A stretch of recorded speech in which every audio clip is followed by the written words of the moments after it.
Baik, saya mulai. Assalamualaikum warahmatullahi wabarakatuh. Waalaikumsalam warahmatullahi wabarakatuh. Warahmatullahi wabarakatuh. Kami dari kelompok 3 akan mempresentasikan hasil diskusi dari kelompok kami mengenai materi jejak pendapat deliberatif dan demokrasi. Sebelum itu, saya akan memperkenalkan anggota kelompok saya terlebih dahulu.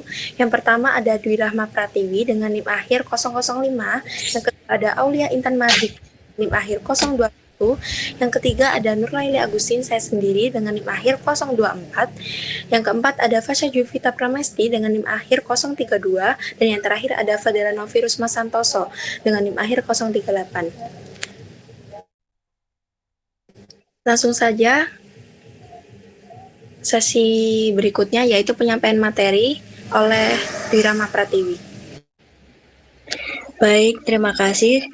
Untuk kali ini saya akan membahas mengenai materi tentang konsep jajak pendapat deliberatif sebagai bentuk inovasi dalam demokrasi modern, di mana jajak pendapat deliberatif itu berbeda dari survei biasa, di mana survei biasa itu hanya menggambarkan pendapat publik yang apa adanya, meskipun masyarakat mungkin belum memahami isu secara mendalam. Nah, sebaliknya, jajak pendapat deliberatif itu berusaha menggambarkan pendapat publik setelah masyarakat diberi kesempatan untuk berpikir, berdiskusi, dan memahami isu secara serius. Selanjutnya dijelaskan oleh rekan saya.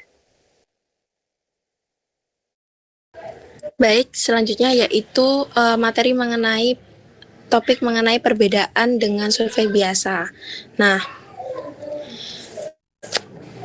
perbedaan utama antara keduanya ini terletak pada proses pembentukan opini yang dimana dalam survei biasa itu data yang diambil adalah opini spontan atau kesan pertama masyarakat terhadap suatu isu tanpa adanya pemberian informasi mendalam sebelumnya.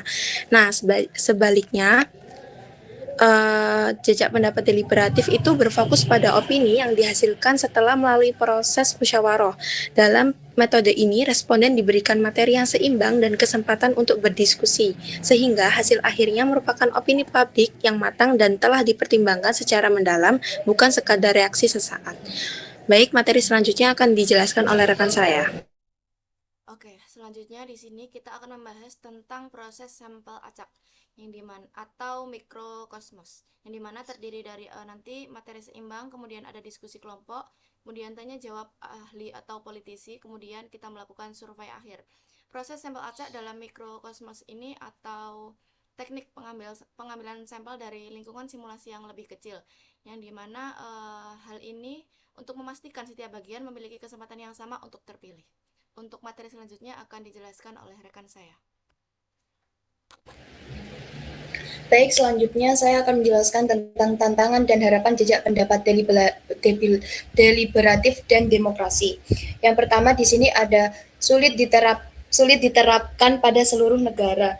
Metode jejak pendapat deliberatif membutuhkan kondisi yang cukup ideal, seperti tingkat pendidikan masyarakat yang memadai, akses informasi yang merata, serta budaya diskusi yang terbuka.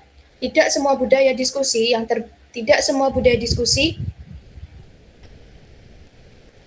serta budaya diskusi yang terbuka. Tidak semua negara memiliki kondisi tersebut. Di beberapa tempat masih ada keterbatasan dalam kebebasan berpendapat, kesenjangan akses informasi, atau rendahnya partisipasi publik. Hal ini membuat proses deliberatif sulit dijalankan secara optimal karena masyarakat belum terbiasa berdiskusi secara kritis dan opini mendalam sebelum membentuk opini. Dan yang kedua ada biaya dan skala besar bersifat ideal atau autopis. Pelaksanaan jejak pendapat deliberatif membutuhkan biaya yang tidak sedikit karena melibatkan banyak tahapan seperti pemilihan sampel acak, penyediaan materi informasi yang seimbang, menghadirkan ahli atau narasumber, hingga fasilitasi diskusi kelompok. Selain itu, karena skalanya besar dan melibatkan banyak peserta, proses ini memerlukan waktu, tenaga, dan sumber daya yang cukup kompleks. Oleh karena itu, metode ini sering dianggap lebih ideal serta secara konsep, tetapi cukup sulit diterapkan secara luas dalam praktik sehari-hari, terutama di negara dengan keterbatasan anggaran. Dan yang ketiga ada berpotensi menciptakan demokrasi yang lebih berkualitas. Meskipun memiliki banyak tantangan, jejak pendapat deliberatif tetap memberikan harapan besar bagi kualitas demokrasi. Metode ini mendorong masyarakat untuk tidak hanya memberikan opini secara spontan, tetapi juga berdasarkan pemahaman yang lebih dalam setelah berdiskusi dan mempertimbangkan berbagai sudut pandang. Hasilnya, keputusan atau rekomendasi publik yang dihasilkan cenderung lebih matang, rasional, dan mencerminkan kepentingan bersama. Jika diterapkan dengan baik, metode ini dapat meningkatkan partisipasi aktif warga dan memperkuat demokrasi yang lebih inklusif, transparan, dan juga berkualitas. Selanjutnya akan dilanjutkan oleh rekan saya.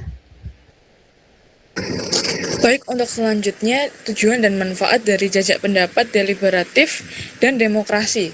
Nah, untuk tujuannya sendiri, tujuan dan manfaatnya yaitu yang pertama memberi rekomendasi publik yang matang, lalu yang kedua meningkatkan kualitas demokrasi, lalu yang ketiga mendorong warga lebih terlibat. Jadi secara rangkumannya atau secara ringkasnya, jajak pendapat deliberatif bertujuan menghasilkan opini publik yang lebih rasional melalui pemahaman mendalam dan diskusi, sehingga keputusan yang diambil menjadi lebih berkualitas dan minim konflik. Sedangkan demokrasi bertujuan menempatkan kedaulatan di tangan rakyat dengan menjamin kebebasan, keadilan, serta partisipasi dalam pemerintahan. Keduanya sama-sama bermanfaat dalam menciptakan kebijakan yang lebih bijak, transparan, dan responsif terhadap kebutuhan masyarakat. Mungkin selanjutnya saya kembalikan ke moderator.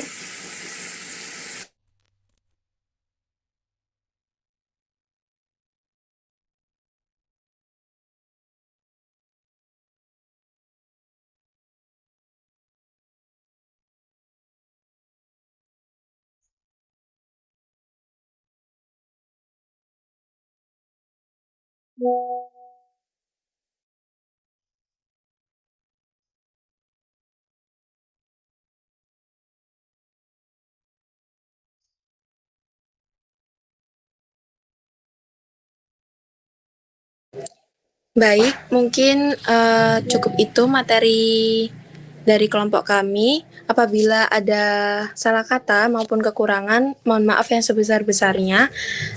Saya akhiri. Wassalamualaikum warahmatullahi wabarakatuh.